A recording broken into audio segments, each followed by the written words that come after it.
Ajaran Kristen ini bukan ajaran Yesus. Ajaran Kristen ini adalah ajaran asing kalau dihubungkan dengan ajaran Yesus.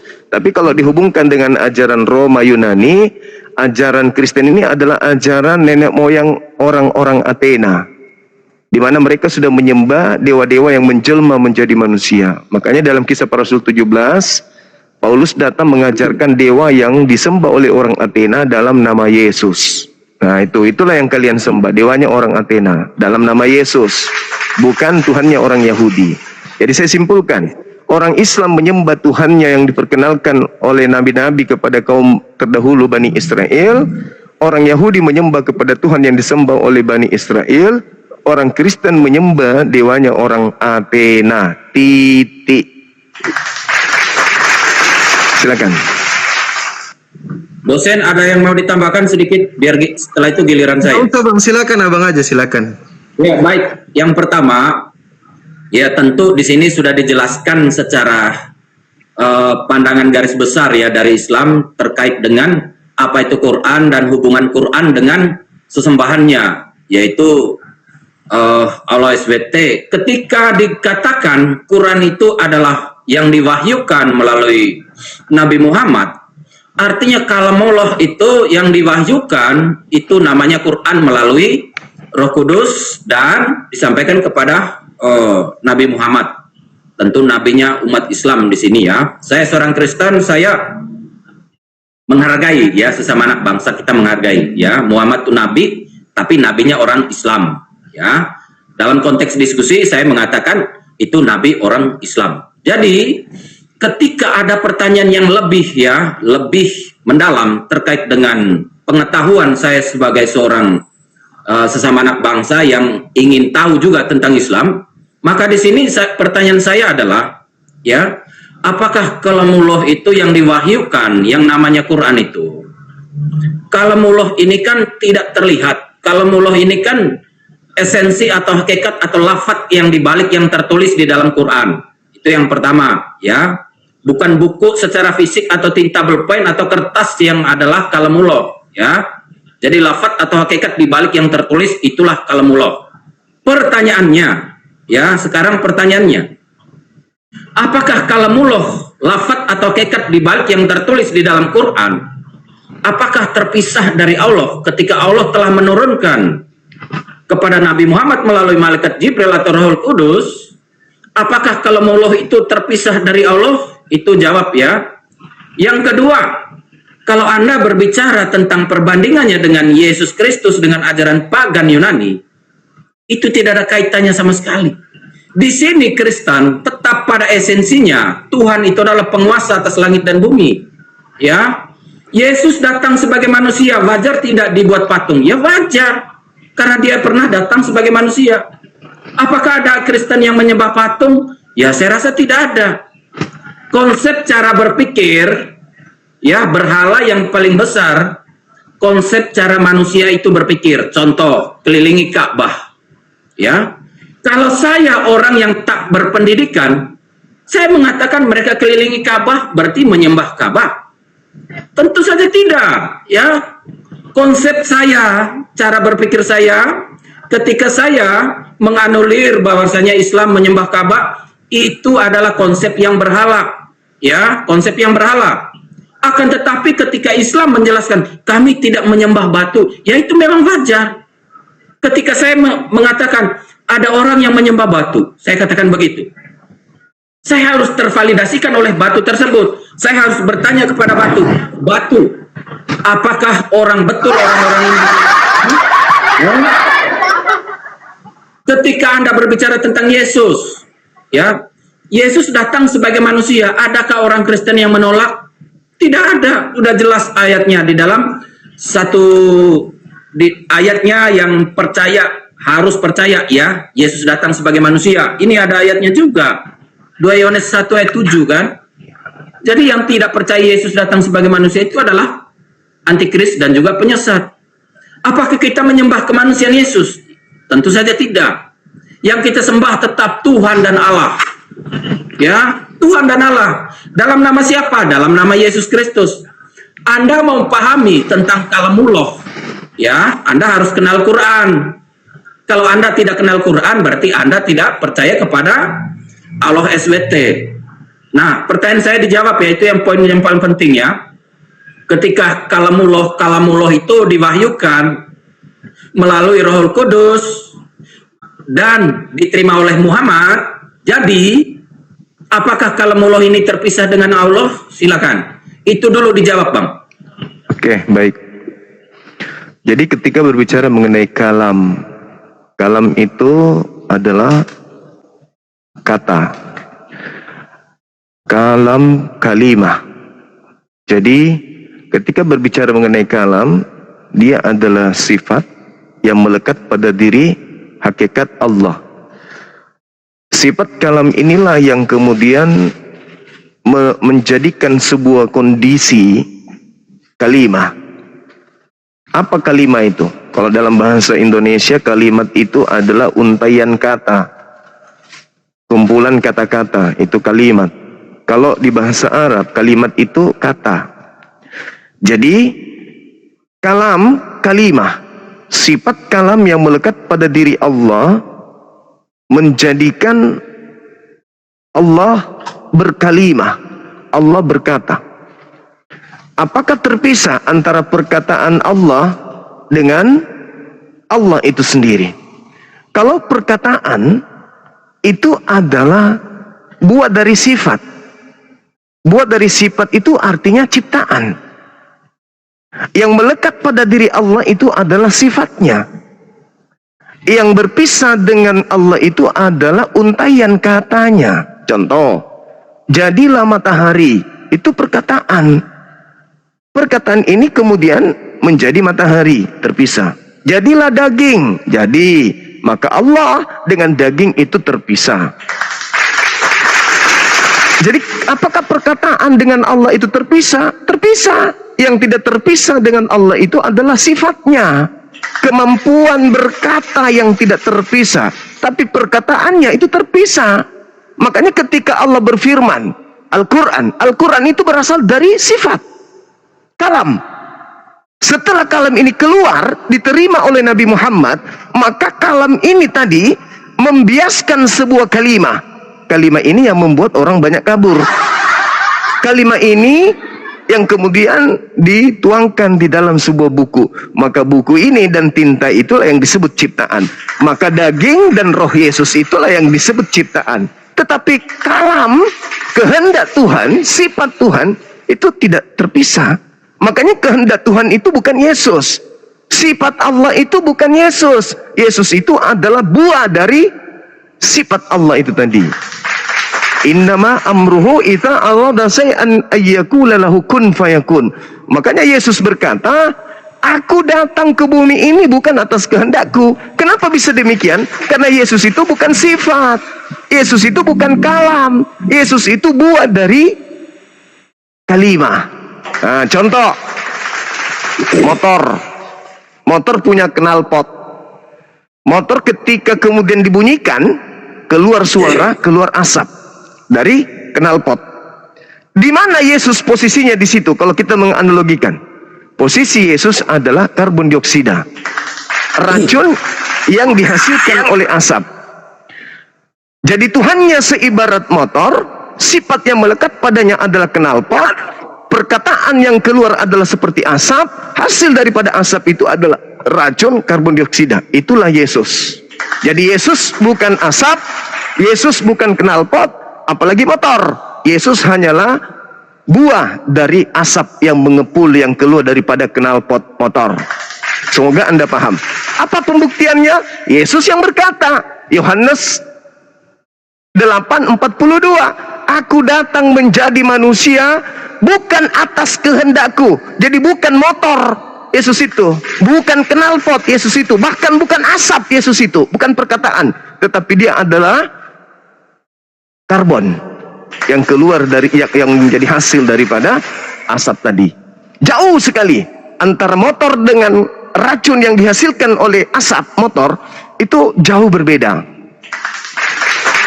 Nah, berbicara dengan pertanyaan saudara, apakah Allah berpisah dengan perkataan? Ketika perkataan Tuhan itu sudah dituangkan dalam sebuah buku, logos, maka itu terpisah. Tetapi buku ini, kitab ini berisi untaian kalimatullah, kalam Allah, kalam Allah yang berasal dari sifatnya. Sama seperti ketika Anda berbicara misalnya, saya ingin makan pisang. Anda bukan pisang. Itu perkataan saudara. Ketika perkataan saudara keluar dari mulut saudara, itu bukan saudara lagi, tetapi menjadi pribadi baru. Nah, pisangnya bukan Anda. Perkataan yang keluar dari mulut Anda saja itu bukan Anda, apalagi pisangnya. Nah, kesalahan orang Kristen di sini ketika mereka menggunakan filsafat kebalik. Jadi ketika Tuhan mengatakan, jadilah hamil wahai Maria, lahirkan seorang anak bernama Yesus. Setelah berkata seperti itu, Tuhan bergelinding dari langit, turun masuk ke rahimnya Maria, lalu keluar menjadi manusia. Itu kesalahan konsep fatal yang dianut oleh agama Kristen. Kenapa bisa demikian? Karena itu bukan konsep dari Yahudi, itu konsep dari Roma, Yunani, Athena yang dipungut Paulus untuk diajarkan kepada pengikutnya. Baca Kisah Para Rasul 17, nomor 19, nomor 20, 21, 22, 23. Itu jelas tuh. Jadi sekali lagi saya katakan kepada saudara, saudara kami Kristen itu bukan menyembah anak Maria, apalagi menyembah Tuhannya Yahudi. Saudara kami Kristen itu menyembah dewa Athena di dalam nama Yesus Kristus. Itu sembahan kalian tuh. Makanya ibadahnya Minggu, makanya ibadahnya Natal. Ini kenapa ini? Kok pelanggaran? Adakah salah saya? Jadi Anda itu Natalan, Mingguan, makan babi, tidak bersunat, memasukkan ajaran-ajaran sesat ke dalam kitabnya orang Yahudi, itu karena kalian. Izin, itu Bang Zuma kena pembatasan tuh. Coba naik kembali Gurunda. Itu TikTok. Sebentar Bang, iya. Bang juga tadi kena pembatasan kan? Iya, makanya kalau ini di mute dulu Bang, supaya tidak ini. Bang Zuma tadi kena pembatasan, tunggu beliau naik kembali. Akunnya tadi kena pembatasan. Ini bagus akunnya Bang Baf ini masih bisa naik. Biasanya kan kalau sudah kena pembatasan itu nggak bisa naik lagi. Ini kita tunggu Bang Zuma dulu nih. Silakan Bang Baf. Saya lanjut ya, ini giliran saya.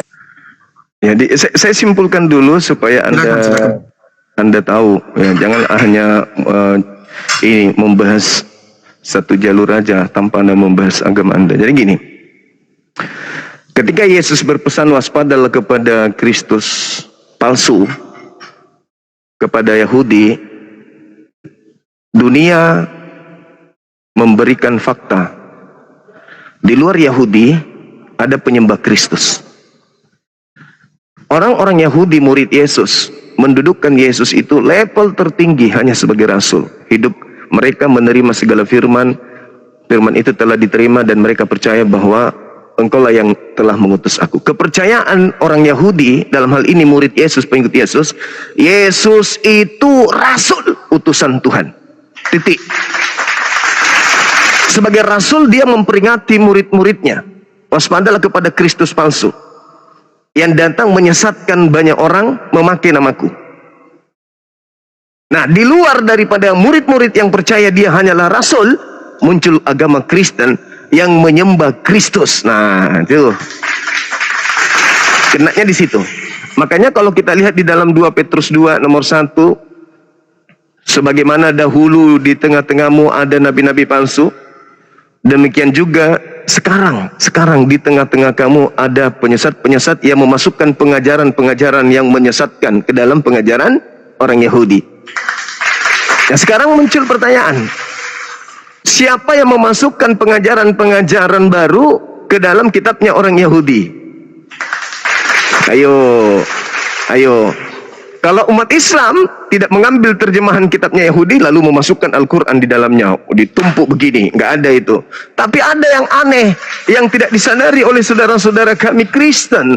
Kitabnya orang Yahudi itu adalah kitab Tanak, itu perjanjian baru mereka. Lalu kemudian dari barat ada yang memasukkan Roma, Galatia, Filipi, Kaliki, Padale, Pararang. Itu apa itu dimasukkan itu semua ke dalam kitabnya orang? Ada yang masukkan Lukas, Markus, apalagi Yohanes, Matius, kisah para rasul, apalagi Tesalonika, Efesus, Galatia, itu semua dimasukkan itu hal baru yang tidak pernah diajarkan oleh orang-orang Yahudi. Sampai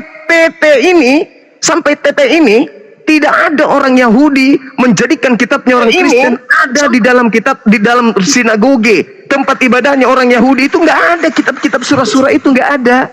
Berarti terciduk yang memasukkan pengajaran palsu di tengah-tengah pengajaran Tuhan datang kepada Bani Israel, ya agama aliteng, gak ada yang lain. Hindu kagak, Buddha tidak, ateis tidak, Islam tidak. Yang keciduk menempelkan surat-surat di luar kitabnya Yahudi ke dalam kitabnya Yahudi ya hanya Kristen. Makanya mereka menyebut kitabnya orang Yahudi itu dengan sebutan perjanjian lama supaya mereka bisa masukkan pengajaran baru, dan pengajaran baru itu disebutnya perjanjian baru. Pagi Bang Suma, apa kabar? Pagi. Baik. Bos, selamat pagi. Iya, jadi Bang Suma. Jadi Bang Suma. Enggak belum ada gigimu. Bang Suma. Jangan emosi. Sekarang diskusi. Emosi, yang sama orang aja yang kau bahas, ompong. Martin diam dulu. Emosi nih ya. Makanya ompong kamu. Assalamualaikum, selamat pagi. Assalamualaikum Bang Suma. Assalamualaikum. Bang Suma. Saya pengen tahu Tenang dulu Bang Rames, sabar oleh Bang Rames, tenang dulu. Ini Bang Kapten ini Kristen atau Muslim agamanya Bang Kapten Jack? Kristen. Alhamdulillah saya Muslim. Iya, Waalaikumsalam. Ada yang mau disampaikan Bang? Mungkin bisa supaya kita diskusi lanjut dengan teman-teman Kristen. Mungkin Bang Kapten dari tadi minta naik, ada yang mau disampaikan kali? Boleh ya, Alhamdulillah. Ya saya kasih waktu, silakan. Saya cuma ingin sedikit menyampaikan bahwa di dalam berdialog itu harus ada tujuan dan kesepakatan supaya dialog itu betul-betul dialog yang saling menghargai. Kalau kita berdialog hanya menjelaskan tentang isi Bible, isi Al-Quran, anggaplah bahwa kita tidak tahu apa itu Al-Quran, kita tidak tahu apa itu Bible. Tapi di sini kita berbicara tentang bagaimana membuktikan eksistensi Tuhan di dalam dunia nyata. Misalnya, saudara Kristen, coba buktikan eksistensi Tuhan di dalam Bible Anda. Nah, kita berdialog itu harus ada kesepakatan, harus ada yang namanya kebenaran, benar. Menurut Anda, apakah kebenaran itu? Apakah benar itu? Tolong dijelaskan secara ilmiah begitu maksud saya. Supaya nanti kita untuk kalau misalnya Anda bisa membuktikan eksistensi Tuhan di dalam kitab Anda benar, saya ikut Anda. Izin saya turunkan Bang Jack ya. Assalamualaikum warahmatullahi wabarakatuh Bang Jack. Mohon maaf, ini kita lagi dialog dengan teman-teman Kristen. Kalau bisa teman-teman Muslim standby dan menyimak dulu di bawah, biar kita dialog enaknya sama teman-teman Kristen. Bang Rames ini kalau Kristen buka kamera Bang Rames. Bang Yuli Chan juga kalau Kristen buka open cam aja, nggak apa-apa. Kita ngobrol santai, biar nggak ada tendensi kebencian antara kita. Saya Kristen, saya ya tahu lah ya. saja untuk Bang Suma ya, yaitu silakan. Pertama apa yang sudah dilakukan oleh aula Anda ya, karena tentang penciptaan itu sudah Tuhan Taurat sudah melakukan itu Bang Suma ya. Jadi saya pengen tahu apa yang sudah dilakukan oleh aula Anda, itu yang pertama. Yang kedua yaitu ada jin yang beriman dan ada jin yang tidak beriman. Saya ingin tahu Bang Suma, itu bukankah iblis juga percaya kepada Tuhan Bang Suma? Jin yang tidak beriman itu yang bagaimana? Yang beriman itu yang bagaimana? Mungkin nanti tolong Bang Suma jelaskan tentang hal itu. Terima kasih. Ya, baik. Jadi yang pertama, apa yang dilakukan oleh Allah Subhanahu wa taala? 2026 masih ada orang kayak gini pertanyaannya. Umat Islam itu menyembah pencipta langit dan bumi. yang menyatakan diri melalui alam semesta ini. Ya, sanurihim ayatina fi anfusihim fil afaq. Jadi Allah Subhanahu wa taala menyatakan dirinya melalui alam ini. Dengan kata lain, Allah menyatakan dirinya menciptakan alam makro dan mikro. Alam semesta ini bukti adanya Allah, adanya pencipta langit dan bumi. Makanya kalau Anda itu cari mana Tuhannya umat Islam, ya Anda tidak akan pernah menemukan. Karena Tuhan kami itu bukan makhluk, Khalik. Tak ada yang pernah melihat Tuhan itu. Itulah yang kami sembah. Tapi ada. Allah menyatakan keberadaannya melalui alam semesta ini. Itu. Menciptakan Yesus Tuhanmu. Menciptakan kalian yang menyembah ciptaannya Yesus. Memberikan udara kepada kalian yang menyembah kepada ciptaannya Yesus. Memberikan hidup kepada kalian yang menyembah kepada ciptaannya yaitu Yesus. Itulah Tuhan kami. Qulu amanna billah wa ma unzila ilaina wa ma unzila ila Ibrahim wa Ismail wa Ishaq wa Yaqub wal asbati. Jelas itu. Jadi kami umat Islam menyembah kepada pencipta langit dan bumi. Itu yang kami sembah. Sedangkan sampai hari ini saya bertemu dengan S3, S4, S5, S-Sinting. Tidak ada yang bisa membuktikan apa yang pernah Yesus lakukan untuk alam semesta ini. Di mana dalilnya kalian menyembah bernama Yesus, di mana Yesus adalah pencipta alam semesta? Justru Yesus itu adalah makhluk yang dijadikan menjadi daging. Kalian sembah. Kalau kami menyembah pencipta alam semesta, wa iz qala rabbuka lil malaikati inni ja'ilun fil ardi khalifah.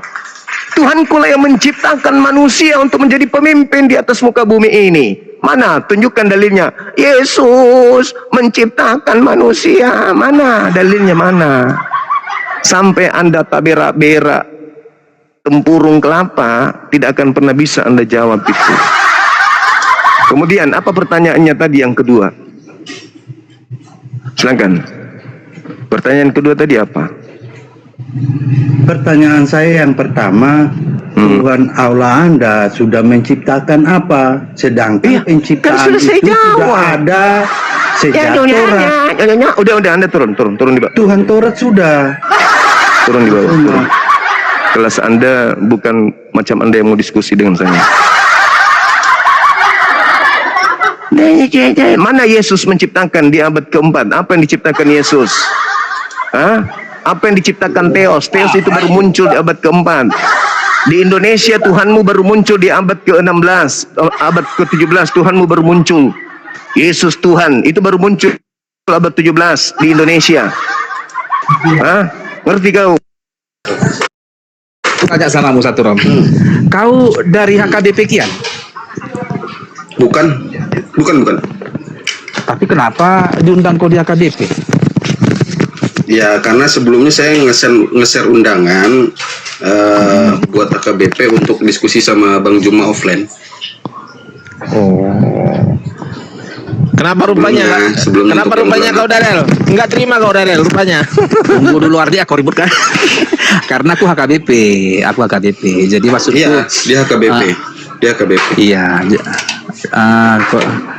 Marga apa kau Rom? Maksudnya AKBP. Kok marga? Anjun Komisaris Besar apa?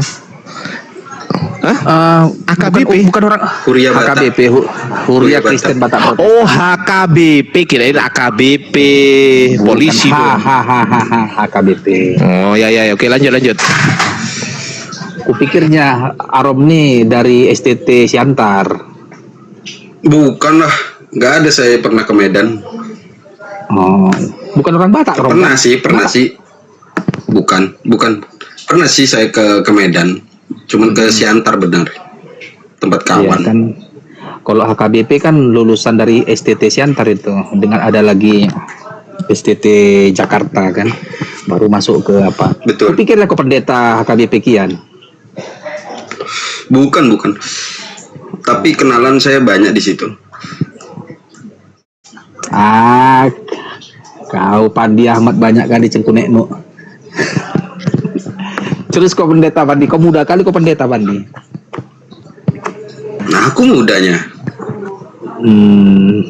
Ya. Jadi Darel, apa cerita Darel? Apa cerita? Apalah terkejut aku lihat kau bisa masuk Islam.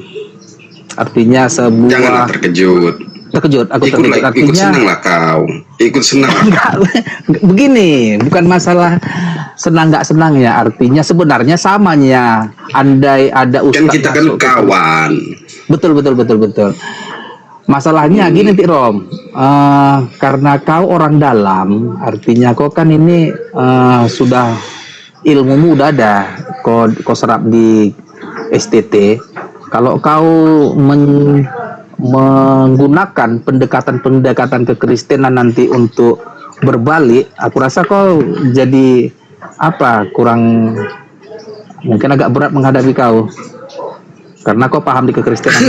Enggak lah. Kenapa jadi berat? Ya enggak lah. Kita berkawan lah Darel.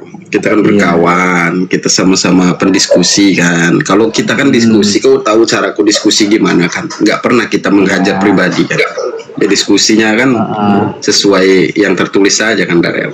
Aman nih itu. Kau pun pintar ya Darel. Enggak begitu juga. Karena kau Sarah. Nah, aku diskusi sama Darel, aku dengerin dia penginjilan sampai tidur. Ya salam.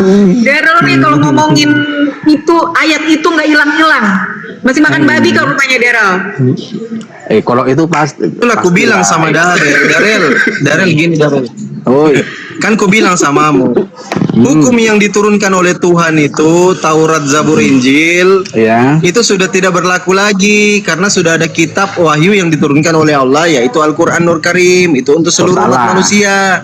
Nabinya adalah and final messenger di dalam surah Al-Ahzab ayat 40. Penutup para nabi. Gitu loh. Makanya ketika teman-teman Kristen mau jualan Bible, mau jualan Yesus, itu nggak bakalan laku lagi sama umat Islam karena sudah ada Al-Quran, the last and final revelation, penutup kitab dan penutup para nabinya Nabi Muhammad untuk seluruh umat manusia di dalam surah Al-Anbiya ayat 107. Bismillahirrahmanirrahim. Inna arsalnaka ila rahmatan lil alamin. Jadi kalau dijual Yesus, dijual Bible kepada kami, itu nggak bakalan laku lagi. Lah maho ini ada ho balu bajigur bagus. Dengar. Ya, bukan aku memilih, bukan kau memilih dia yang memilihmu. Banyak yang terpanggil, sedikit yang terpilih. Artinya Tuhan yang menentukan itu. Itu kan kasih karunia itu. Apakah kau dipilih Tuhan masuk dalam kitab kehidupan atau tidak? Kan begitu. Namamu tertulis di kitab kehidupan atau tidak? Atau gini aja Darel, kita kopi darat aja Darel, mau nggak Darel? Ketemu aja kita. Boleh. Boleh. Kopi darat nih maksudnya gimana nih? Ngopi-ngopi di darat kita? Iyalah, tapi nggak tuak ya. Kau tuak pula nanti kau suguhkan. Oh enggak. Kalau ada tua dikit-dikit nggak apa-apa lah, dikit-dikit aja. Boleh, segala sesuatu yang diharamkan oleh Tuhan itu tidak boleh kita sentuh, jauhi dan tinggalkan. Karena itu nanti memperhambat kita untuk masuk surga dan proses amal baik kita juga lama nantinya dihisapnya. Oh gitu. Jadi kalau dalam Islam itu gitu Darel. Jadi kalau sudah dilarang oleh Tuhannya, ya jangan kau ikuti atau deketin pun nggak boleh gitu loh. Jadi jangan. Gitu. Masalahnya Arom kepada Melvin, Yesus tidak makan babi, kau makan babi. Nyambungnya di mana? Ini ya roh. yang larang jangan makan babi kan bukan Yesus, Musa yang larang itu. Padi. Sabar. 11 nomor 7 haram itu bagimu. Cemananya ini ya dong. Baru. Aduh, Tapi kan gini ya Darel ya. Jadi halal itu kan karena itu kan babi peliharaan ya, bukan babi hutan ya Darel ya. Enggak juga lah, bukan begitu. Ngeles lagi. Nah, inilah tapi gini, kalau Bang. menolak mutiara, makanya Yesus itu nggak kasih mutiara sama kalian, umat Islam yang kasih salah. kalian mutiara, ilmu dan kebenaran. Salah Pandi. Jadi jangan berikan mutiara kepada XXYY gitu kan, agak sebenarnya itu adalah jadi artinya kan itu sebenarnya jangan berikan apalah firman Tuhan yang kepada yang tidak menghormatinya. Mungkin kaulah itu apa Pandi jadi diejek-ejek lah itu firman Tuhan itu, diinjak-injak dia dan tidak dihargai. Itu bisa kita uji, Darel, bisa kita uji, Manuel. Silakan. Di mana? Sebenarnya- Bagaimana mungkin kau menggunakan sastra itu untuk kalian? Sastra itu berlaku untuk kami. Enggak Sastra lah. apa, Darel? Apa sastra Ntar dulu. pula? Sastra apa, Darel? Sastra bahasa Sastra apa, Darel? itu kan mirip-mirip macam bahasa-bahasa apa itu kan? Bahasa-bahasa kekristenannya itu. Artinya contohnya dulu kadang Bahasa apa? bahasa di kekristenannya itu kan ucapan Yesusnya itu. Apa? Bahasa apa? Bahasa apa di Kristen? Iya iyalah ungkapannya Iya, itu Ungkapan apa? ungkapan terhadap ya bermakna Boleh. ada Jadi menurutmu boleh ungkapan orang Kristen ini digunakan untuk menghalalkan makanan? bukan salah yang bukan ke situ maksudku. Ungkapan itu sebenarnya kan diberikan Yesus bagi yang percaya padanya agar jangan memberikan mutiara ini arahnya kan kepada firman Tuhan, artinya pada pengajaran-pengajaran itu jangan pala diberikan kepada mereka yang akan menghina ajaran itu sendiri. Pengajaran ke siapa, Darel? Kepada contoh nih kepada si Pandi Ahmad ini yang ada jadi bawa bahan lelucon, bahan Loh, tertawaan. Bang Fandi dulu nggak ada itu pengajaran pada saat waktu itu, nggak ada dia. Iya, tetapi kan itu berlaku universal, berlaku bebas waktu. Di mana tertulis berlaku universal? Enggak lah, berlaku pernyataan Yesus itu kan tidak hanya berlaku pada abad ke-1, kan berlaku sampai detik ini, sampai Iya, selamanya. mana pernyataan berlaku selamanya itu mana? Oh, tidak tertulis memang dia, enggak pernah tertulis. Nih kalau nggak tertulis ngapain saya dengarkan kau ngomong, Darel? Enggak, kita bahas harga tua aja kalau enggak. Jadi artinya kan itu kan dipakai si Pandi juga pada detik ini, tapi dipergunakan si Pandi untuk kepentingannya. Oh gitu Bang Fandi? Emang begitu Bang Fandi? Iya. Coba jelasin Jadi- dulu ke Darel ini Bang Fandi. Coba sekarang Pandi, apa maksud ungkapan itu? Ke arah mana kau tujuan ungkapan itu kau pakai Pandi? Coba terangkan Pandi. Ke arah mana tujuan ungkapan itu kau pakai?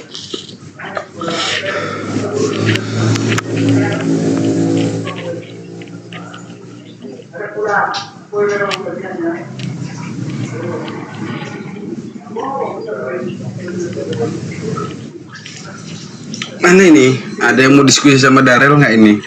Kalau sama Darel ini habis kata-kataku mudahan.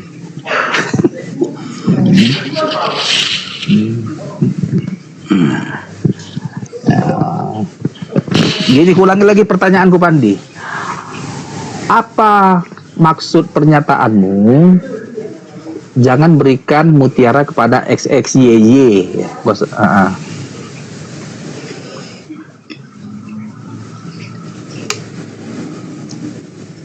Ke arah mana? Ya, kedengaran. Dengan gondit kan tadi. Oke, betul. Nah ini kan kita cari gonditnya siapa kan gitu, betul nggak? Oke.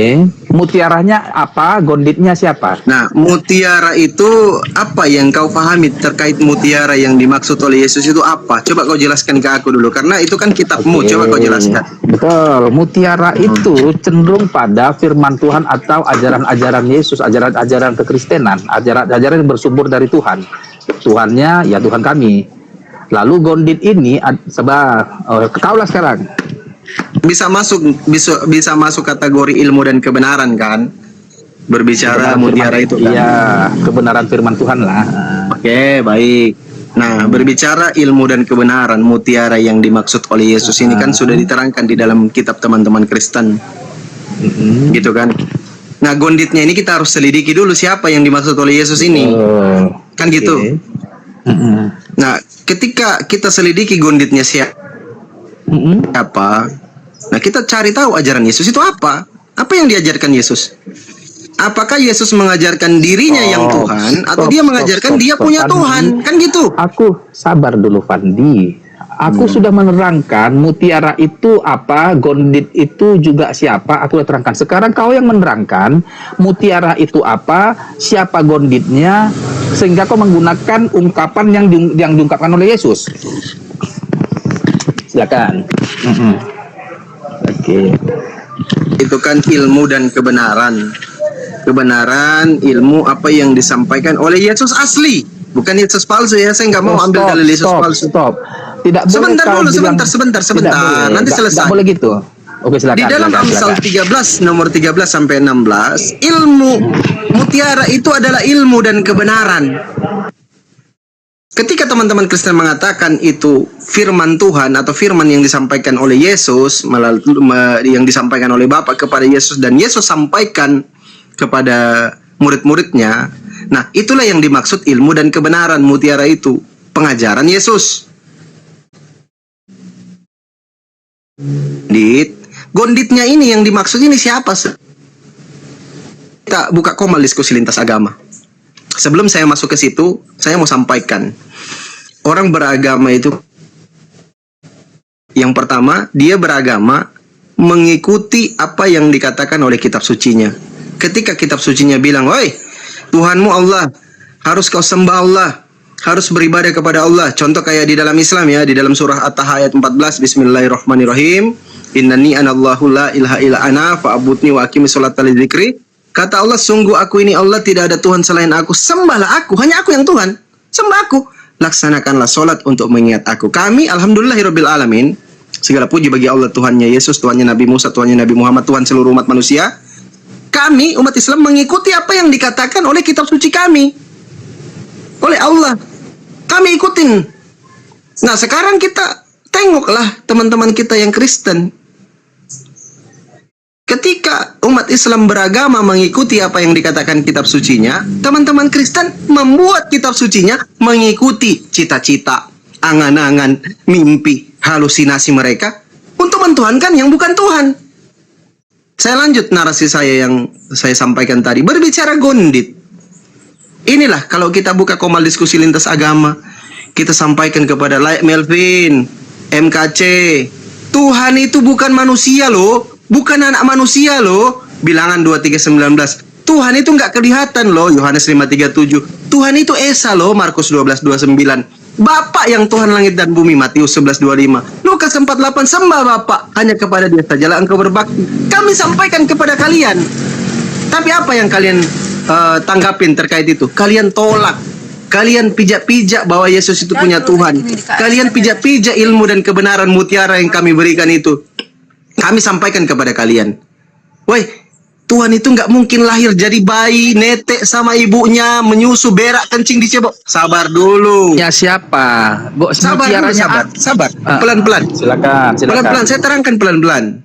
Ini kan kita lagi selidikin nih, siapa gonditnya. Ketika kita umat Islam memberikan sedikit cercahan mutiara kepada kalian, woi Manuel, MKC, nggak mungkin Tuhan itu lahir jadi bayi, netek sama ibunya, dicebok, berak, kencing, kalian jadikan Tuhan, kalian sembah Dia ketika Dia sudah besar. Itu nggak mungkin, itu mustahil. Apa kata kalian? Nggak mau. Kami tetap mau mentuhankan anak bayi. Mau mentuhankan Yesus yang dari bayi, dari kecil dididik supaya menjadi Tuhan sudah besar nanti. Itu kalian pasti akan tolak, kalian akan pasti pijak-pijak. Inilah yang dimaksud Yesus. Sekarang teman-teman Kristen itu pasti bisa tahu siapa gondit yang dimaksud oleh Yesus ini. Ketika Yesus menyampaikan, inilah hidup yang kekal, bahwa mereka mengenal Engkau, the only one, the only true God, satu-satunya Tuhan yang benar. Siapa itu Yesus? Bapa. Dan mereka mengenal Engkau sebagai apa, Yesus? Sebagai utusan Bapa, penyampai firman, nabinya Tuhan. Teman-teman Kristen pasti akan menolak, akan diinjak-injak itu. Enggak, apa yang kalian sampaikan itu umat Islam, kalian akan tolak. Nah, kita bisa tahu ternyata gonditnya ini adalah orang-orang yang menolak ajaran yang disampaikan oleh Yesus Kristus, bahwa dia punya Tuhan namanya Bapa yang disebut dalam Bible-nya teman-teman Kristen. Seperti itulah ikut Melvin Simanung Khalid. Silakan ditanggapin Halilintar.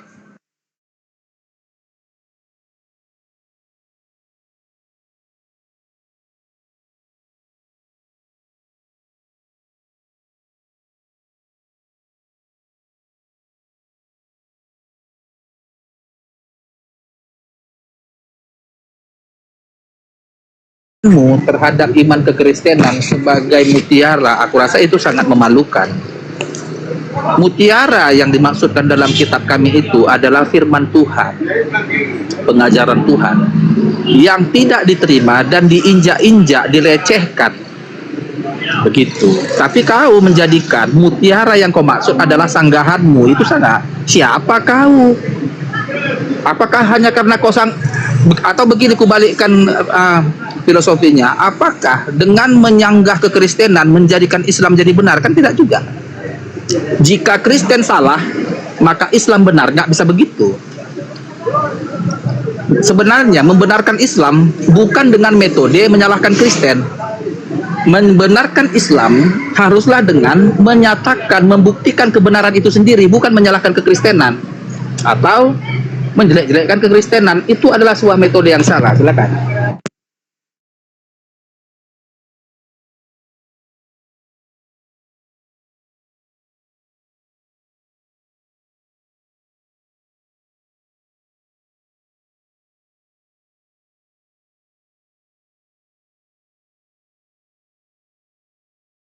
Menyerang pengikutnya sendiri atau umatnya sendiri adalah Bible.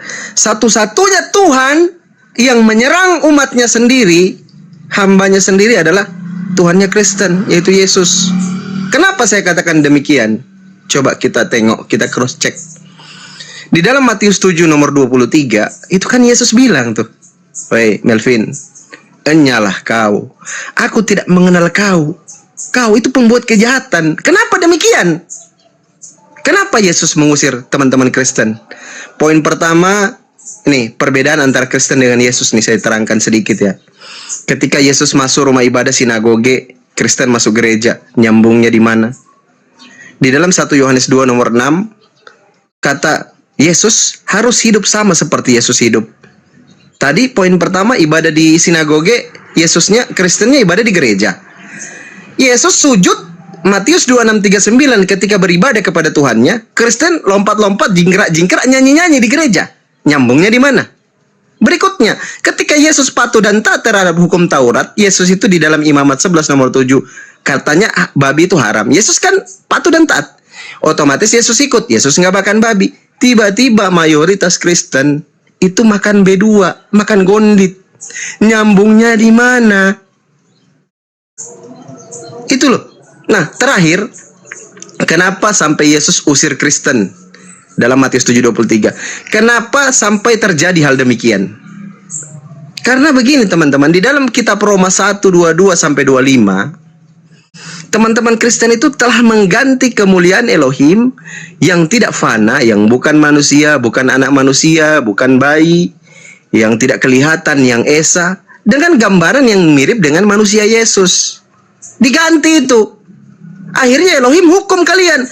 Mereka menggantikan kemuliaan Elohim, nomor 25-nya, mereka menggantikan kemuliaan Elohim dengan dusta dan memuji, menyembah makhluk dan melupakan penciptanya yang harus dipuji selama-lamanya. Amin.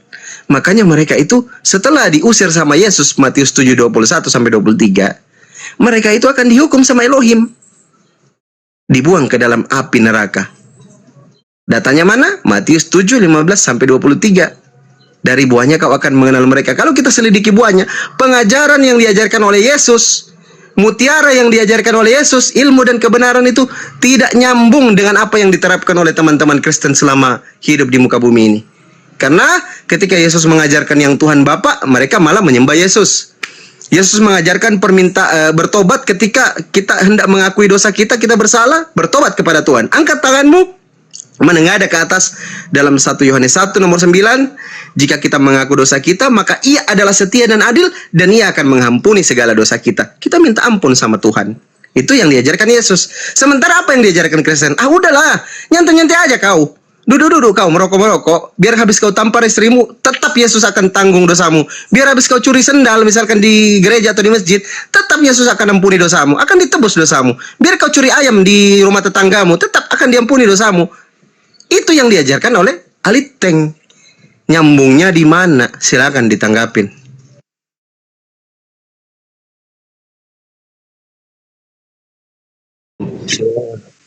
Assalamualaikum warahmatullahi wabarakatuh, Kang Dito. Silakan. Oke. Kau berbicara. Saya tamat sih. Izin, Darel. Silakan. Kau kan sedang mencari gonditnya siapa. Dan tadi kamu bernarasi bahwa bukannya kebenaran Islam itu tidak mungkin bersandar dari agama orang lain. Itu benar. Karena sejauh ada statement Kristen lebih duluan, maka kita uji yang duluan. Itu rumusannya. Nggak bisa kita tiba-tiba yang belakangan, kemudian dikoreksi yang belakangan ini. Sementara yang duluan dari dulu sudah ada, dianggapnya suatu kebenaran. Nah, contoh, kamu sedang mencari gondit yang ada di Bible yang dikatakan oleh Yesus, jangan melemparkan mutiara kepada gondit. Dan di situ ada guguk juga kan, yang nggak boleh memberikan barang yang kudus. Telah nyata bahwa orang Kristen sangat anti membaca Bible, sehingga tidak mengetahui siapa yang diperumpamakan 2 ekor binatang itu. Kalau Darel mengetahuinya, saya yakin seorang pendeta pasti tahu apa pengajarannya dan tertuju kepada siapa gondit dan juga guguk itu. Saya memberikan pengetahuan tambahan untuk saudara-saudara Kristen karena saya pernah di Kristen. Dengan membaca Bible kita tahu dan menjawab siapa yang dimaksud oleh Yesus, gondit dan guguk itu. Kita sama-sama simak 2 Petrus pasal 2 nomor 20 sampai 22. Di situ ada kalimat perumpamaan yang cocok. Di situ ada yang guguk kembali ke muntahnya dan gondit yang kembali mandi ke kubangannya. Kalau dibaca dari nomor 20, siapa di situ yang percaya Yesus Tuhan Juru Selamat? Siapa? Daril? Nanti kau jelaskan itu ya. Nanti kau baca itu. Siapa yang percaya, mereka yang percaya Yesus Tuhan Juru Selamat, yaitu Yesus Kristus. Nah, Kristen yang percaya. Kemudian dia melepaskan diri dari kecemaran dunia. Masih Kristen juga. Dan dia kembali lagi mengajarkan pengajaran yang sebelumnya, yaitu Kristen. Perumpamaan itu ditujukan kepada siapa? Guguk yang kembali ke muntahannya dan gondit yang mandi-mandian lumpur gitu. Silakan. Tertuju kepada saya siapa? Yesus ini menyinggung Kristen ya, Kang Dito ya? Oke. Masya Allah. Silakan. Assalamualaikum Kang Dito semuanya. Maaf saya tadi jauh dari berangkat. Jadi kalau semacam ini kita sudah mengetahui siapa guguk dan gondit, terdiam, terbungkam mulutmu. Bible yang menamparmu sendiri. Kau tanya siapa di situ gondit dan guguk. Kalau sekarang kira-kira Pak Arom, siapa yang gondit dan guguk itu, saudara? Bang Arom, yang lain saya mau turun dulu, ini mau Jumatan saya di sini. Izin semua ya, abang-abang guru-guruku sekalian. Izin turun. Assalamualaikum warahmatullahi wabarakatuh. Lanjutkan. Waalaikumsalam. Terima kasih Bang Pandi kuliahnya. Terima kasih Bang Pandi. Saya juga mau Jumatan ini bentar lagi. Belum, masih jam 10.56 belum. Loh, saya kan kerja. Maksudnya gimana maksudnya? Kalian berangkat kerja. Oh gitu. Ke arah siapa? Apa itu mutiara itu Arom dan ke arah siapa gondit itu? Gondit ke arah mulah. Sudah tadi datang Langsung skakmat. Data yang dibawa Kang Dito tadi, kau udah baca belum? Udah baca belum?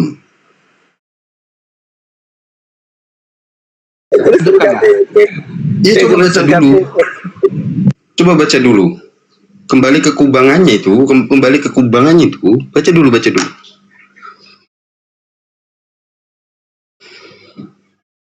Namun guru. Ikut ketawa saya. Kang Dito copy paste ketawa saya, jangan dong. kita kan bagian pinang di belah dua gini, saudara. Dit itu. Kan dulu Rom. Apanya yang mau diterangkan? Kau udah baca, coba baca. Saya sambil jalan ya, Kang Dito, Bang Ardi, Ya, nggak apa-apa. lanjut. Terangkan Nanti kalau lebih mau detail. Jumatan ditutup aja Bang Aram. Nanti kalau mau Jumatan tutup aja, nggak apa-apa.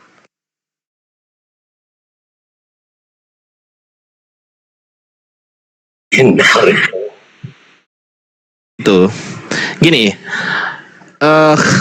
tidak ada satu manusia pun di dalam Bible pada saat itu yang menceritakan bahwasanya ada satu orang manusia yang beribadah kepada Yesus sebagai Tuhan. Nggak ada.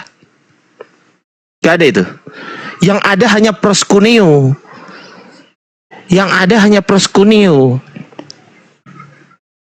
Coba. Yesus itu hanya mentok di proskuneo aja. Hanya disembah sebagai sembah penghormatan aja. Betul nggak Immanuel? Betul. Oh, nggak bisa lari-lari kabur-kabur, nggak bisa. Karena kami paham original teks kitabmu gitu loh. Jadi 2 Petrus 2 ayat 22 seperti gugup Kok lari kau ke sana? seperti guguk yang kembali ke muntahnya dan B2 gondit yang kembali ke kubangannya, begitulah orang yang sudah mengenal firman Tuhan dan kembali kepada si jahat. Begitulah si Arom dan si Dito ini udah tahu dia kebenaran firman Tuhan dan dia menyangkal Kristus. Jadi sebenarnya kepada mereka yang mengingkari firman Tuhan ini, itulah Oke. Nggak apa-apa Kang Dito. Ini pengertiannya ngalah-ngalahin bapak-bapak ini sih, gereja sih. coba. Jadi nggak apa-apa. itu penjelasannya. Dia yang sudah mengenal firman Tuhan tetapi meninggalkan Yang mana yang firman Tuhan? Yang mana yang firman Tuhan? Yang mana? Ya, mutiara itulah firman Tuhan. Enggak, ya, yang mana yang firman Tuhan? Yang mana? Sebelah mana firman Tuhan? Kebenaran yang ada di dalam Injil. Nah, yang mana itu? Ayat berapa? Yang mana yang firman Tuhan? Akulah jalan keselamatan firman Tuhan. Akulah jalan, sebentar. Akulah jalan keselamatan dan hidup. Tidak ada seorang pun, tidak ada seorang pun yang datang kepada Bapa tanpa melalui aku itu. Betul. Itu firman Tuhan. Firman Tuhan Itu berlaku dari zaman dulu sampai zaman sekarang. Berlaku zaman sebelum Yesus juga berlaku. Baik, kita uji sekarang. Yesus mengatakan tidak ada yang sampai kepada Bapa tanpa melalui aku, betul? Betul. Bapa di mana? Di sorga. Bapa di mana? Di sorga. Di sorga. Baik, sekarang pertanyaan saya. Henok melalui Yesus nggak? Jediar, macet. Ayo. Henok melalui Yesus nggak? Yesus. Di mana tertulis Henok melalui Yesus? Di mana? Yesus prainkarnasi. Ya. Penipu dasar kau, Darel. Penipu. Mana ada tulisan Yesus di situ? Mana? Nama Yesus itu sebelum perjanjian baru memang tidak ada nama Yesus. Ya sudah, berarti melalui Yesus nggak? Melalui Yesus. Di mana tertulis itu? Di mana tertulis? Saya minta tertulis, jangan ngarang. Sabar. Di mana? Tenang dulu, kawan. Tenang dulu, kawan. Ya di mana tertulis melalui Yesus di situ? Di mana? Sabar dulu. Kau wapo, tenang dulu kau. Iya, silakan. Bahwasanya Yesus itu sudah ada sebelum Abraham ada, bahkan Yesus tidak Saya ada nggak tanya segala itu. sesuatu. Sabar dulu. Saya nggak tanya itu. Pertanyaan saya, di mana Henok? Sabar Di mana dulu. Henok melalui Yesus? Di mana? Sabar dulu kok. Yesus ini sudah ada sejak dari kekekalan. Saya nggak tanya itu. Saya bertanya di mana Bisa, sabar dulu. Si Pandi Ahmad tadi 2 jam dia 2 kilometer bolak-balik bisa nerangkan, aku nggak bisa kau kasih. Loh, iya silakan. Tapi saya begini. Saya hanya menerima apa yang saya tanyakan. Oh, Itu. yang kau tanyakan gini sebentar. Yang saya tanyakan adalah di mana Henok melalui Yesus? Di mana? Nama Yesus belum ada di perjanjian lama. Saya nggak tanya namanya. Saya tanya tertulis Yesus di mana? Yesus tidak ada di perjanjian lama. Di Henok itu Berarti nggak ada di perjanjian lama Yesus. Tetapi Yesus sudah ada. Macet kau. Henok sekarang ke bertanya surga tidak melalui Yesus. Pertanyaan sama, mirroring yang sama aku kasih sama. Di mana ada Adam itu di perjanjian Allah Subhanahu wa taala disebutkan oleh Adam atau Nuh? Di mana? Di mana ada pernyataan Adam itu atau Nuh itu bertuhankan Allah Subhanahu wa taala? Di dalam Quran. Ayo, Coba. macet. Macet. Ayo. Di Al-Quran. Di Dalam mana? Quran. Tunjukkan. Oke. Sebentar. Satu-satu ya tapi ya. Oke. Sabar. Boleh ya.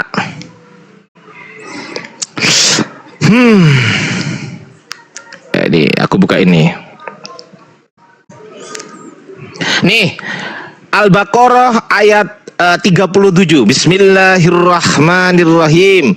Kemudian Adam menerima beberapa kalimat dari Tuhannya, lalu dia pun menerima tobatnya. Sungguh Allah Maha penerima tobat, Maha penyayang. Jediar.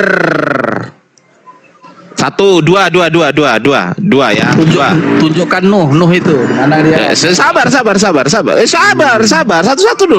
dong. Jangan tanya itu langsung 10, 2 jangan dong. Satu-satu. Sebentar. Saya sebutkan anak-anak Adam sekarang ya.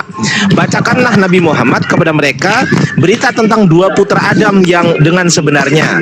Ini Al-Baqarah ini surat Al-Maidah ya. Al-Maidah ayat 27. Bacakanlah Nabi Muhammad kepada mereka berita tentang 2 putra Adam dengan sebenarnya. Ketika keduanya mempersembahkan kurban, kemudian diterima dari salah satunya yaitu Habil dan tidak diterima dari yang lain yaitu Qabil. Dia Qabil berkata, sungguh aku pasti akan membun-bunmu. Dia Habil berkata, sesungguhnya Allah hanya menerima amal dari orang-orang yang bertakwa. Jediar. Sekarang saya tanya gantian. Saya tanya satu-satu. Satu dong. Nggak bisa. Saya nggak mau kalau dua-dua. Saya maunya satu-satu. Jangan. Sebentar. Gantian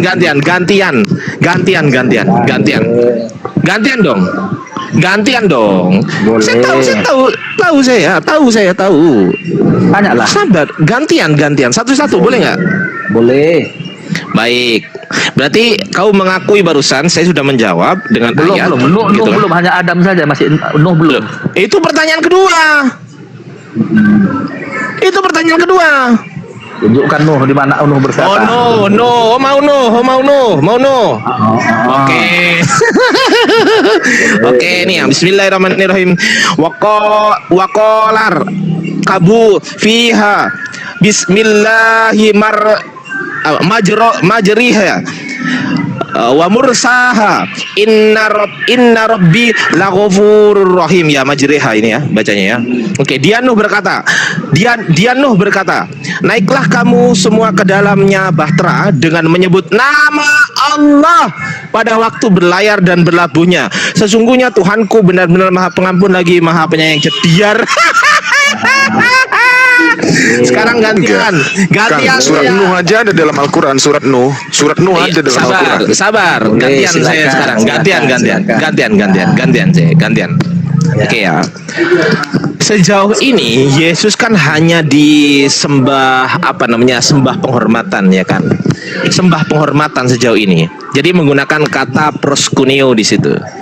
Dan proskuneo itu bisa disematkan kepada manusia, bisa disematkan kepada malaikat, bisa. Gitu kan. Gimana? Sembah proskuneo bisa sembah Iya. penghormatan, bisa juga Iya, sembah penghormatan, sabar bukan sembah ibadah. bisa juga sebagai sembah ibadah. Oke, sebentar. Sekarang kalau proskuneo adalah sembah ibadah, tunjukkan kepada saya proskuneo itu artinya ibadah. Di mana? Coba lihat dulu di apa, ketikkan dulu di Google itu. Enggak Proskuneo mau itu saya, Anda yang tunjukkan, Anda yang tunjukkan. Enggak mau. Berlaku juga Tunjukkan. dia untuk sembah ibadah. Iya, tunjukkan kepada saya datanya. Di mana proskuneo diartikan ibadah? Di mana? Kepada Yesus itu pun proskuneo penyembahan secara penghormatan bisa Jawab. juga Ayat berlaku. berapa? Ayat berapa? Ini saya ketik di sini ayat berapa? Saya siap ngetik. Ketikkan aja di situ di Google. Ketik di Google itu. Enggak, Proskuneo itu langsung bisa aja sebutkan Lukas, Matius, Markus. Cepetan. Sini. Nggak ada di Lukas Markus. Masih Mana? kenapa? Di Wahyu? Rasul. Sebentar.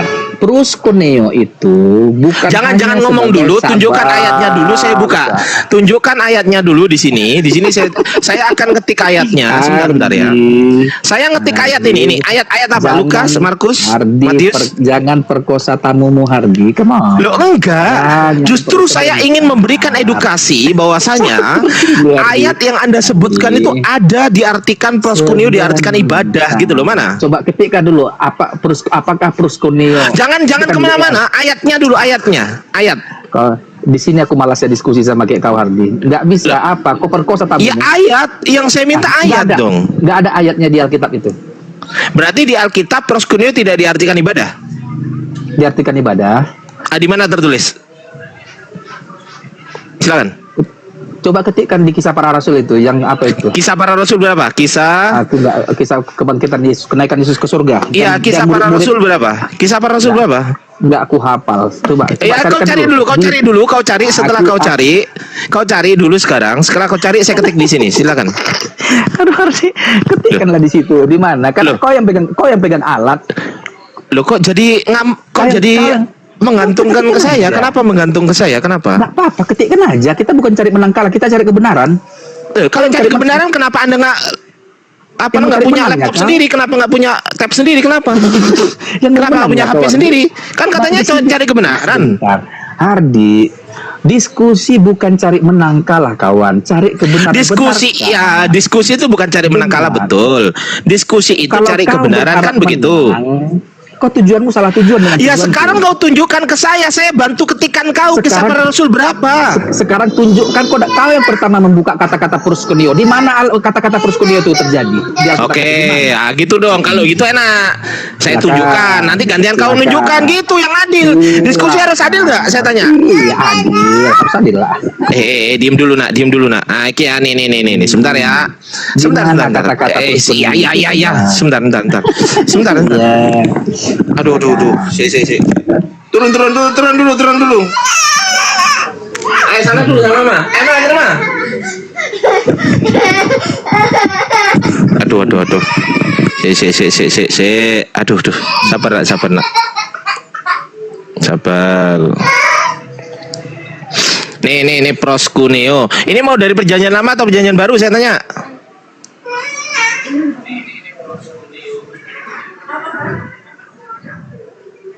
Oke, berarti kesimpulannya dari perjanjian baru, betul?